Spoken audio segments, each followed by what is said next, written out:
ఈ కోణంలో నేను చెప్తున్నా, ఈరోజు మాదిగలంతా బీజేపీకి ఓటేయాలి, వర్గీకరణ జరిగిపోతుంది, మోడీ గారు వర్గీకరణ చేస్తారు, ఆ బిల్లు తీసుకొచ్చారు, ఈ బిల్లు తీసుకొచ్చారు, ఆర్టికల్ 370 ఇలా ఎన్నో చూపిస్తున్నారు మన ముందు మన నాయకులు. నేను ఖచ్చితంగా స్పష్టంగా దళిత వర్గాలకు మాదిగ జాతికి స్పష్టం చేస్తున్నా, ఈరోజు క్రిస్టియన్స్ మీద దాడి జరిగే కాడ ఈ దేశంలో ఏ పార్టీ ముందుంటుందో మీకు అర్థమవుతూనే ఉంది. మణిపూర్ ఘటనలు మీరు అర్థం చేసుకోవాల్సిన అవసరం ఉంది. మణిపూర్లో జరుగుతున్న దమనకాండను మీరు అర్థం చేసుకోవాల్సిన అవసరం ఉంది. మన నాయకత్వంలోనే మనము రాక్షసుల చేతికి కత్తిగా మారాల్సిన అవసరం లేదు. మన బిడ్డలను చంపే కాడ ఆ కత్తులై మనం నిలవాల్సిన అవసరం లేదు. బీజేపీకి ఓటేయాల్సిన అవసరం లేదు. మాదిగల పక్షాన బీజేపీ చేసిందేం లేదు. 20 ఏళ్ల కాలంలో కిషన్ రెడ్డి గారు మాదిగల ఉద్యమాన్ని అట్టిపెట్టుకొని చట్టసభల్లో పటిష్టంగా నిలబడ్డాడు కదా, కేంద్ర మంత్రి హోదాలో ఉన్నాడు కదా, ఒక్కరోజు కూడా పార్లమెంట్లో మాట్లాడిన సందర్భం లేదు. ఇదే రేవంత్ రెడ్డి గారు గత పార్లమెంటు సెషన్లో మల్కాజ్గిరి ఎంపీగా వర్గీకరణ మీద మాట్లాడాడు కదా, మరి కిషన్ రెడ్డి గారు ఎప్పుడు ఏ సందర్భంలో పార్లమెంట్లో మాట్లాడారో ఒక్క వీడియో చూపించమనండి. మనల్ని ఓటు అడిగే నాయకులను బీజేపీకి ఓటేయడం వల్ల మాదిగ జాతికి కానీ దళిత వర్గాలకు కానీ జరిగే లాభం అంటూ ఏముండదు. దళితులు ప్రధానంగా ఈ దేశంలో ప్రత్యేకంగా కోస్టల్ ఏరియాలో దక్షిణాదిన మనం దళితులమంతా ఏ స్థాయిలో ఉన్నామో అర్థం చేసుకోవాలి. బీజేపీ వస్తే రిజర్వేషన్లలో ఒక లొసుగు ఉంది. ఆ లొసుగును పట్టుకొని మన జాతి బిడ్డల్ని ఆ రిజర్వేషన్లకు దూరం చేసే అవకాశం ఉంది. దాని మీద కమిషన్స్ ఉన్నాయి, దాని మీద రిపోర్ట్స్ ఉన్నాయి.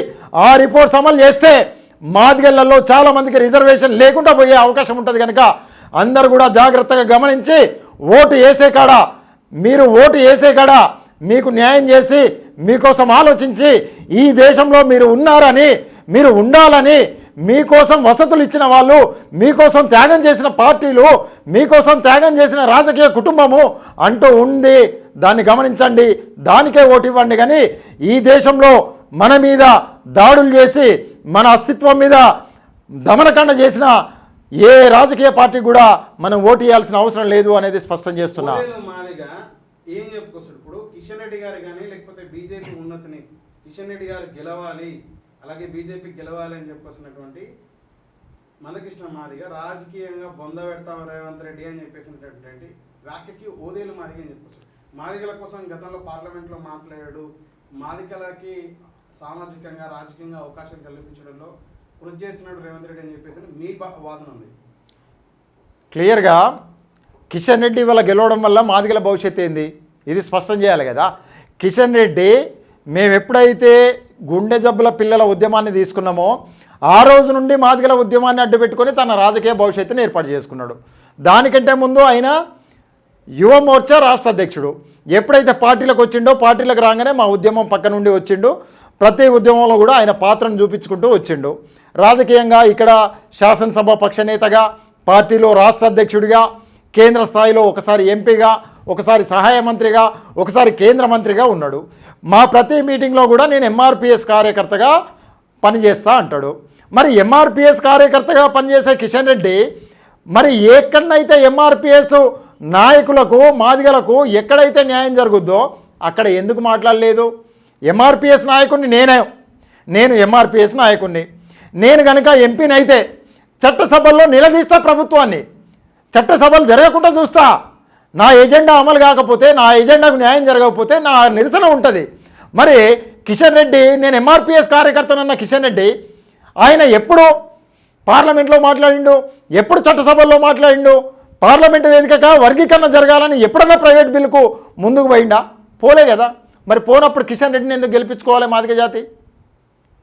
వారిద్దరి మధ్యలో ఉన్న సంబంధాలకు మాదిగ జాతి ఎందుకు బలి కావాలి? సంబంధం లేదు కదా. ఇప్పుడు గత 5 ఏళ్ళుగా కిషన్ రెడ్డి గారు కేంద్ర మంత్రి హోదాలో ఉన్నారు. ఈ 5 ఏళ్ల కాలంలో కిషన్ రెడ్డి గారు వర్గీకరణ మీద ఎక్కడైనా బహిరంగ ప్రకటన చేసిండా? చట్టసభల్లో ఎప్పుడైనా మాట్లాడిండా? ఎందుకు మాట్లాడలే? మరి మాట్లాడినప్పుడు మాదిగలు ఎందుకు చేయాలి? అంటే కృష్ణమాదేవి గారిని ఉవ్వెత్తున చూపించడానికి కిషన్ రెడ్డి పనికొస్తారు కావచ్చు, లేదు కిషన్ రెడ్డిని గారిని గెలిపించడానికి కృష్ణమాదేవి గారు పనిచేస్తారు కావచ్చు. దీనివల్ల మాదిగలకు వచ్చే ప్రయోజనం ఏంది? మాదిగలకు జరగాల్సింది వర్గీకరణ. ఈ వర్గీకరణ జరిగే కాడ కిషన్ రెడ్డి గారు కానీ కృష్ణమాదేవి గారు కానీ నిబద్ధతతో ఉంటే మా కిషన్ రెడ్డి గారికి అప్పీల్ చేస్తున్నా, కృష్ణమాదేవి గారికి ఇప్పటికైనా ఒక రాజ్యసభ ఇచ్చి పార్లమెంటుకు పంపించండి. మీరు చేయకపోతే ఆయన మాట్లాడతాడు. మా కృష్ణమాదేవి గారికి నమస్తే చేస్తున్నా. ఈ రాజకీయ పార్టీలు 30 ఏళ్ళుగా మనల్ని మోసం చేస్తున్నాయని మీరే చెప్తున్నారు. మీరు రాజ్యసభ తీసుకొని ప్రధానికి, దేశ ప్రధానికి మీరు చోటబాయి కదా, ఒక రాజ్యసభ తీసుకోండి బీజేపీ నుండి, మీరు పార్లమెంటుకు పోండి. ఆ పార్లమెంట్లో వర్గీకరణ మీద మీరు స్పందించండి. మీతో పాటు 100 మంది స్పందిస్తారు. అన్ని పార్టీలు ఒప్పుకున్నాయే కదా, అన్ని పార్టీల ఎజెండాలో ఉన్నదే కదా, అన్ని పార్టీలు అమలు చేసే కాడ విఫలమవుతున్నాయి కదా. ఈ వర్గీకరణ మీద ఎవరు మాట్లాడలేకపోతున్నారు కదా. మరి మాట్లాడలేకపోయినప్పుడు కిషన్ రెడ్డి గారికి చిత్తశుద్ధి ఉంటే కృష్ణమాదేవి గారికి రాజ్యసభ ఇవ్వాలి. కృష్ణమాదేవి గారికి చిత్తశుద్ధి ఉంటే మోడీ గారిని రాజ్యసభ అడుక్కొని రాజ్యసభకు పోవాలి. ఇక పిల్లలను రోడ్ల మీద దింపుడు బంద్ చేయాల. సమస్య ఎక్కడ ఉన్నది? పార్లమెంట్లో ఉన్నది. రోడ్ల మీద మేము 1000 మంది 1,00,000 మంది వచ్చినా పరిష్కారం దొరికేది కాదు. బిల్లు జరగాల్సింది పార్లమెంట్లో లేదా సుప్రీంకోర్టులో. అక్కడ జరగాల్సిన పనులు చేసే కాడ ఆ స్థాయిలో పరిచయాలుండి ఆ స్థాయిలో పనిచేసే కాడ ఉండాలి. మరి మా ఉద్యమ నాయకుడు కృష్ణమాదేవి గారు చట్టసభల్లోకి పోతే కదా మాకు న్యాయం జరిగేది. ఎంతసేపు మేము రోడ్ల మీదకి వచ్చి రోడ్ల మీద పోరాటాలు చేసి ఎన్నికలు వచ్చే నాటికి ఆ పార్టీకి ఈ పార్టీకి జెండాలు పట్టుకొని తిరిగి ఈ భుజాలు కాయగాసి మా బంగారు భవిష్యత్తు నాశనం అవుతూ ఉంటే ఇంకెన్ని తరాలు బలి కావాలి? కృష్ణమాదేవి గారికి, కిషన్ రెడ్డి గారికి. రేవంత్ రెడ్డి గారు ఇంకా పెద్ద ఎత్తున అవుతా ఉన్నారు, అందుకే రాజకీయంగా పొందబెట్టాలని చెప్పేసి అంటాం. రేవంత్ రెడ్డి గారిని ఇట్లా పొంద పెడతారండి? రేవంత్ రెడ్డి గారి విషయంలో మాదిగల పాత్ర ఏమున్నది అసలు? రేవంత్ రెడ్డి గారి విషయంలో మాదిగలుగా మేము ఉండమన్నారు కదా, కానీ కింద మాదిగ సమాజం ఓట్లేసింది అనే విషయాన్ని స్పష్టం చేస్తున్నా. తెలంగాణ ఎన్నికల్లో, తెలంగాణ అసెంబ్లీ ఎన్నికల్లో మాదిగలు కూడా 1 సైడెడ్గా కాంగ్రెస్ పార్టీకి ఓటేయడం వల్లనే మీరు స్పష్టంగా చూడండి. మాదిగల ఓటు శాతం ఉన్న కాడనే కాంగ్రెస్ పార్టీకి ఎక్కువ ఓటు నడిచింది, ఎక్కువ ఓటు పోల్ అయింది. మాదిగల ఓటు శాతం లేని కాడ కాంగ్రెస్ పార్టీ వీగిపోయింది. మాదిగల ఓటు శాతం ఎక్కడైతుందో అక్కడ ఖచ్చితంగా కాంగ్రెస్ పార్టీకి మెజార్టీ ఓట్లు లభించినాయి అనే విషయం స్పష్టంగా అర్థమవుతుంది. మాదిగలు అప్పటి నుండి కాదు, ఇందిరాగాంధీ కాలం కానుండే కాంగ్రెస్ పార్టీకి అండదండగా ఉన్నారు. అయినప్పటికీ మరి రేవంత్ రెడ్డి గారిని ఎందుకని చెప్పేసి పొందబెడతాం, కాంగ్రెస్ని పొందబెడతాం అంటున్నాడు. అది కృష్ణమాదేవి గారి వ్యక్తిగతం. మాదిగలకు కృష్ణమాదేవి గారు చెప్పినంత మాత్రాన మాదిగలంతా స్వీకరిస్తున్నారు అంటే మొన్న జరిగిన అసెంబ్లీ ఎన్నికలలో మరి మొన్న జరిగిన అసెంబ్లీ ఎన్నికలలో బీజేపీ ఎస్సీ రిజర్వ్డ్ అసెంబ్లీ స్థానాలలో ఎందుకు గెలవలే? ఎన్ని ఓట్లు పోలైనాయి? రిజర్వ్డ్ స్థానాల్లో బీజేపీకి ఎన్ని ఓట్లు పోలైనాయి? ఎంతమంది మాదిగలను అసెంబ్లీ స్థానాలలో గెలిపించారు? శాసనసభ స్థానాలలో కృష్ణమాదిగ పిలుపు నినాదం మాదిగ జాతిలో కనుక ఒక ఎజెండాగా పోయి ఉంటే, కృష్ణమాదిగ గారి పిలిపే ఒక ఉప్పెనై ఉంటే మరి బీజేపీలో ఉన్న మాదిగలు గెలవాల్సిందే కదా అసెంబ్లీలో. ఎందుకు గెలవలే? కాంగ్రెస్లో ఉన్న మాదిగలు గెలిచిందంటే అర్థమైంది. తెలంగాణలో మా శాతం 12 నుండి 14% అని కృష్ణమాదేవి గారే చెప్తారు కదా. అంత శాతం ఉన్న మన నాయకుడు, అంత శాతం జనాభాకు నాయకుడైన మా నాయకుడు పిలిపిస్తే మరి ఓటెట్టు పడాలి? బీజేపీ వైపు పడాలి. మరి బీజేపీ గెలవలే కదా, అంటే గెలవలేదు అంటే కాంగ్రెస్ గెలిచిందంటే ఓటెట్టిపోయింది మాది, కాంగ్రెస్ వైపు పోయినట్టే. అంటే కృష్ణమాదిగా పిలిపిస్తే మాదిగ జాతి స్వీకరించే కాడ లేదు అనేది స్పష్టంగా అర్థమవుతుంది. ఎన్నికల్లో వినలే అయినా ఇప్పుడు మళ్ళీ విస్మరించింది కాబట్టి కనీసం పార్లమెంట్ ఎన్నికల్లో ఏమన్నా కృష్ణమాదిగ గారి మాట విని పార్లమెంట్ ఎన్నికల్లో మాదిగలంతా బీజేపీ వైపు మొగ్గు చూపే అవకాశం ఉందా? ఈరోజు దేశమంతా ఏం చర్చ జరుగుతుందో మనకు తెలుసు. మోడీ హవా తగ్గింది. మోడీ హవా ఉత్తర భారతంలో ఉన్న రోజులే మోడీ హవా నడిచింది. ఇప్పుడు దక్షిణ భారతదేశానికి మోడీ గారు ఎందుకు వస్తున్నారు? బీజేపీని ఇంత గట్టిగా ఎందుకు తీసుకొస్తున్నారు? దక్షిణ భారతదేశంలో ఏ ద్రావిడ రాష్ట్రాలు అయితే ఉన్నాయో దక్షిణ భారతదేశంలో ఇవన్నీ కూడా హిందుత్వానికి ఇంతో అంతో భిన్నంగా ఉంటాయి. హిందూ మతాన్ని ఆచరించినా మతాన్ని మాత్రం నెత్తిరేసుకొని తిరిగే కాడ ఇక్కడ వర్గాలు ఉండవు. హిందూ మతంలో ఉన్న అన్ని మతాలను సామరస్య కోణంగా సమానత్వంగా చూసే వ్యక్తులం మాత్రమే ఇక్కడ ఉంటాం.